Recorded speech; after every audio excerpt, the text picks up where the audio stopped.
Alright, modelers, we are out here at Summit Field with our mascot. It's a bit windy, so there is nobody flying. But we're going to see if we can't get the engine fired up and maybe do a quick tune on the DLE-40 for the Giant Stinger.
I'm not seeing any fuel in the carburetor.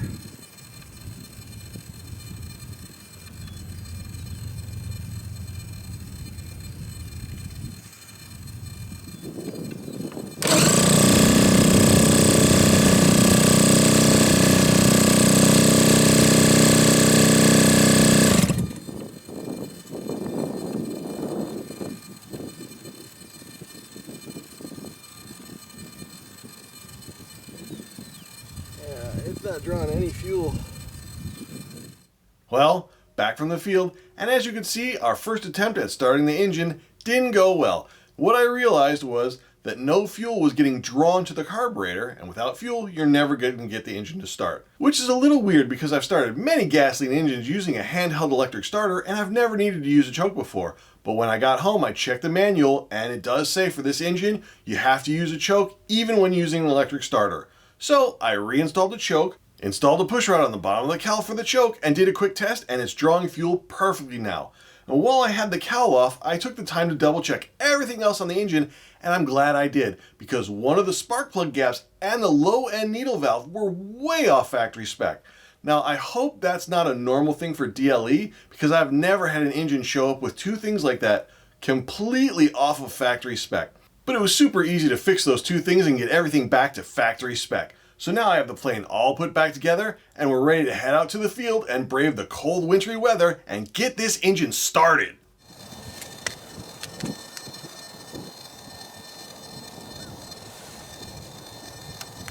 Plane's hot.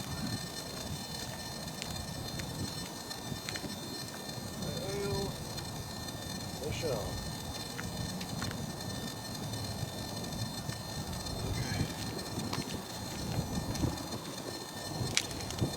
Choke on.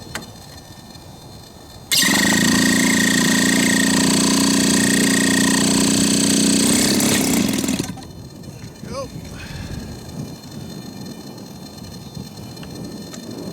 Choke off.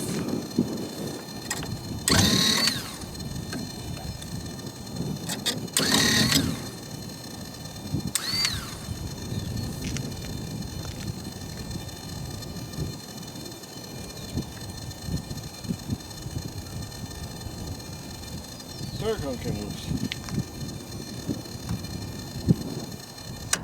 My starter cone came loose.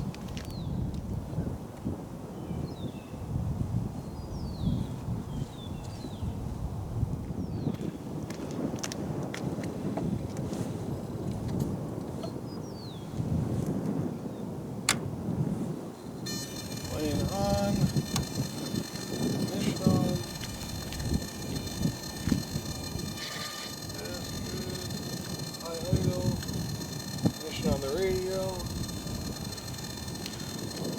And the choke will have stuck. And we can start it.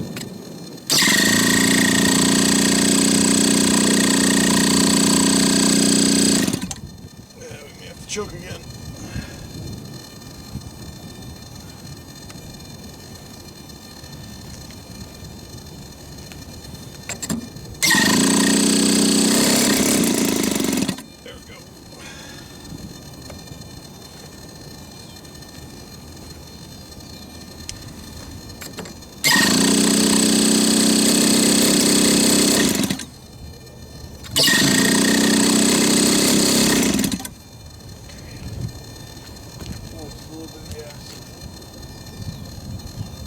It is cold.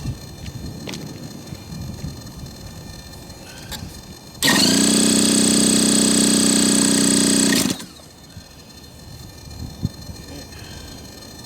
I'm going to choke it again.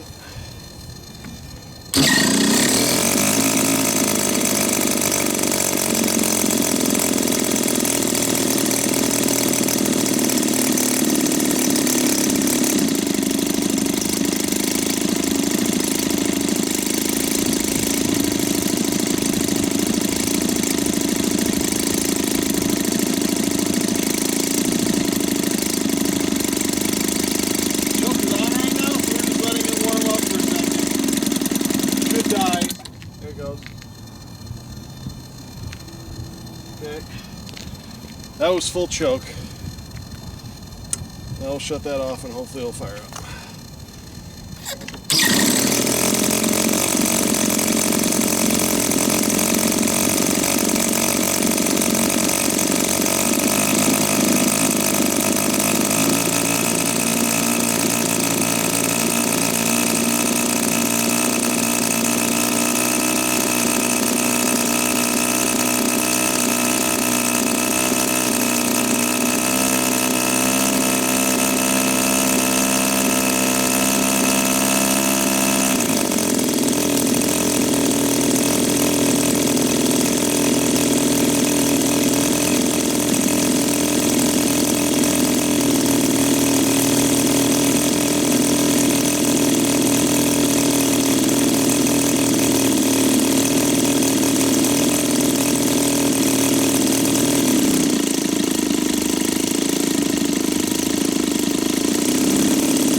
Died right away.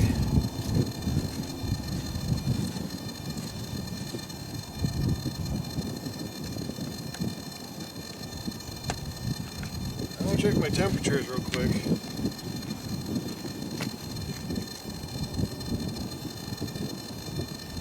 It's cold. Yeah, like 120 degrees, I mean nothing. Around 35. 150 at the very tip. Yeah, 160. So it definitely isn't lean. But the fact that it died as soon as I tried to go up on throttle usually means the idle is lean. I'm going to lean the high end, 1/8 of a turn.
tried richening the high end.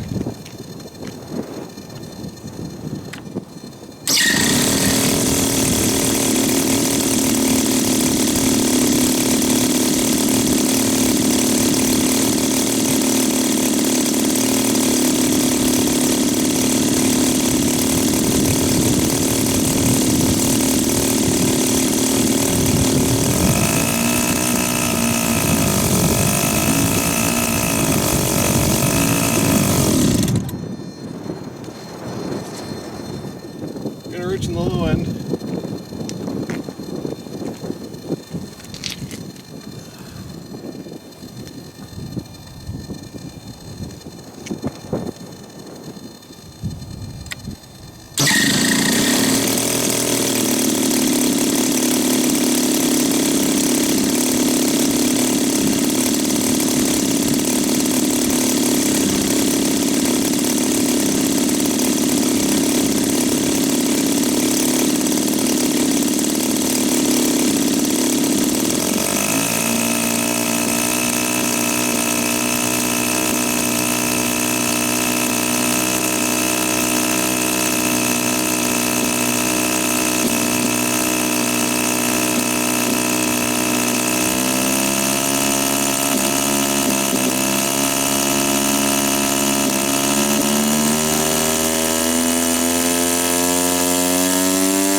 Alright, my idle's too low.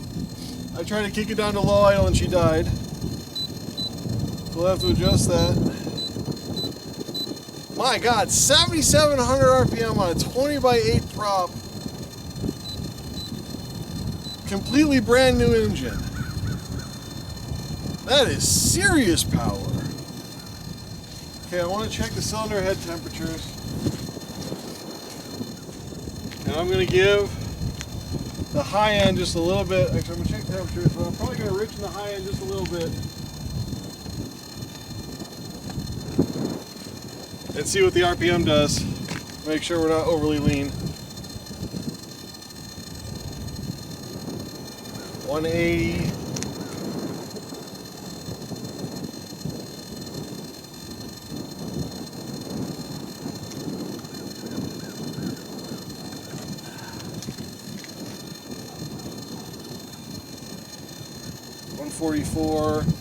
They're about 145, 144. The 180 was the muffler.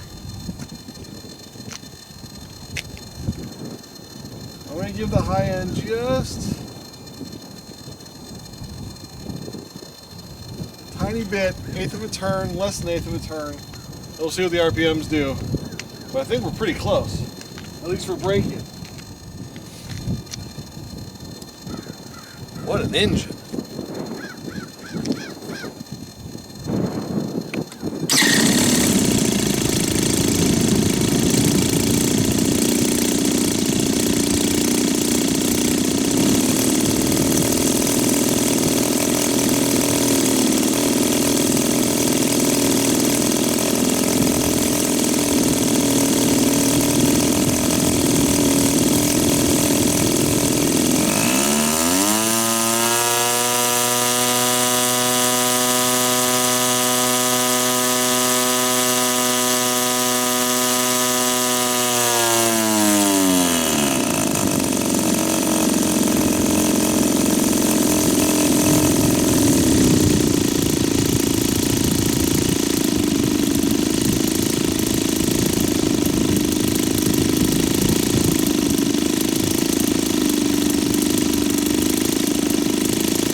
enriching the low end a little bit more and then lean the high end back out where it was. We lost about 200 RPM doing that. It was idling about 1600, which is really good for not broken in at all. But you saw when I let it idle for a bit and I hit the throttle, it just died. Which is usually indicative of a lean low end. So we'll give it a little bit of a richening. It is cold out here. It's like 40 degrees right now, by the way, guys.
When you're reaching up low idle, you always have to give it a little bit more gas.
That was awesome.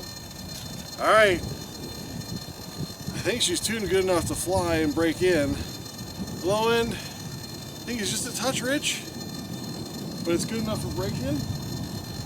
So when we have some decent weather, next thing to do is maiden this baby. God, that engine. With it a little bit richer, I was running about 7,500 RPM, high end, idling at 1,600 RPM. Again, first time this engine is run, not broken in at all. Those are impressive numbers. Even after break-in, those would be impressive numbers. So I am super happy with that. see you guys soon.